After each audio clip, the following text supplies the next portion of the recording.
In this video, I'm going to show you how you can fix Discord when it won't open at all. If this video does help you out, make sure to like the video and subscribe to the channel with all notifications on for even more quick tech fixes. It can be very frustrating when Discord won't launch, but here's what you could do to fix it. Begin by clicking at the search bar at the bottom of your screen and typing in Task Manager just like so. From here up at the very top, go ahead and search for Discord. And when you see Discord, whether it's in the app or the background processes, go ahead and right click on it and then hit End Task just like so. This is going to fully close out of Discord and make sure that no processes are actually running.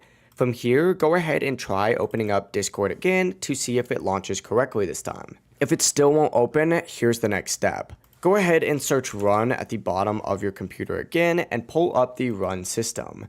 In this Run box right here, you're going to want to go ahead and type in app data and then hit OK. And it's going to pull up a page that looks like this. Go ahead and navigate into the roaming folder and scroll down until you find the Discord folder just like so.